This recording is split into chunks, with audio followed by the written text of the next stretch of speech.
Peran Danantara dalam persoalan proyek kereta cepat Jakarta-Bandung atau HUS akan fokus pada aspek operasional. Artinya, Danantara akan menangani terkait pengelolaan layanan hingga pemeliharaan sarana prasarana. Chief Operating Officer Doni Oskaria mengatakan operasional HUS akan menjadi tanggung jawab Danantara. Sementara pemerintah berperan sebagai pengelola dan penyedia infrastruktur. Sebelumnya, CEO Danantara Rosan Ruslani menyatakan skema restrukturisasi pembiayaan proyek HUS salah satunya menggunakan APBN melalui Public Service Obligation atau PSO. Rosan menyebutkan rencana ini masih dimatangkan, namun dipastikan pemerintah hadir untuk menanggung beban operasional dari HUS seperti yang tercantum oleh undang-undang.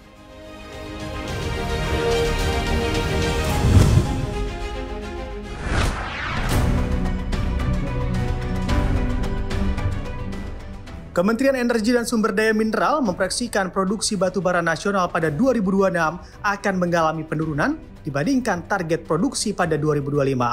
Hal ini seiring dengan melemahnya permintaan dari negara tujuan utama ekspor seperti China dan India.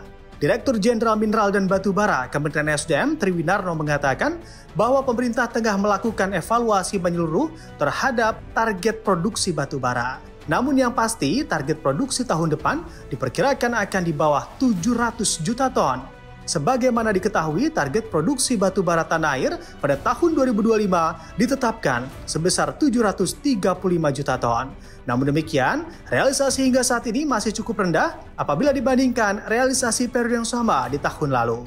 Sebelumnya, Direktur Pembinaan Pengusahaan Batubara Direktorat Jenderal Mineral dan Batubara Kementerian SDM, Surya Herjuna memprediksi ekspor batubara ke negara tujuan seperti China dan India pada tahun ini akan menyusut 20 hingga 30 juta ton. Surya menyatakan, penurunan ekspor terjadi salah satunya disebabkan oleh meningkatnya kapasitas produksi batubara di negara China yang merupakan pasar utama Indonesia.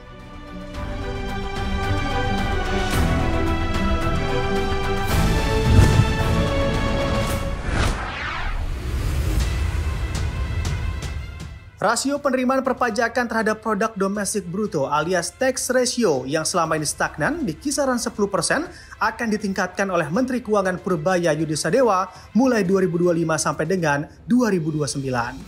Selama periode 5 tahun terakhir, tax ratio Indonesia kerap hanya bergerak di kisaran 10%. Pada 2020 misalnya, hanya 8,18%, di 2021 sebesar 9,11%, dan di 2025 yaitu 10,08%.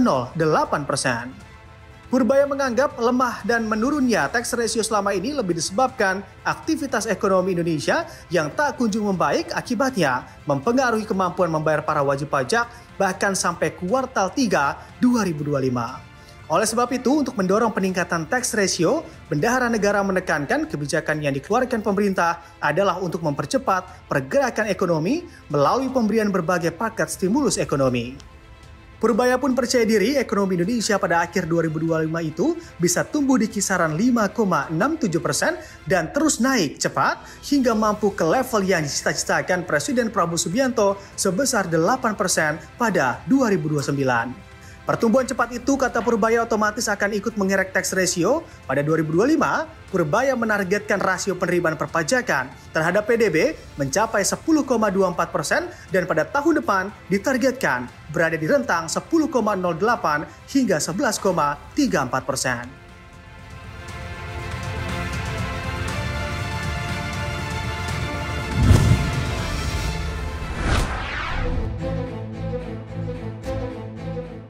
Bank Indonesia memperkirakan kinerja penjualan eceran pada Oktober 2025 meningkat. Indeks penjualan real atau IPR Oktober 2025 diperkirakan tumbuh sebesar 4,3% secara tahunan. Angka ini lebih tinggi dibandingkan pertumbuhan pada bulan sebelumnya sebesar 3,7%. Secara bulanan, penjualan eceran pada Oktober 2025 diperkirakan tumbuh 0,6% secara bulanan, didorong oleh kinerja penjualan mayoritas kelompok seiring dengan peningkatan permintaan masyarakat menjelang persiapan hari besar keagamaan yakni Natal. Pada September 2025, IPR secara tahunan tumbuh sebesar 3,7%. Pertumbuhan tersebut terutama didukung oleh peningkatan penjualan kelompok suku cadang dan juga aksesori, makanan, minuman, dan tembakau, serta barang budaya dan rekreasi. Dari sisi harga, tekanan inflasi pada 3 dan 6 bulan yang akan datang, yaitu Desember 2025 dan Maret 2026, diperkirakan meningkat.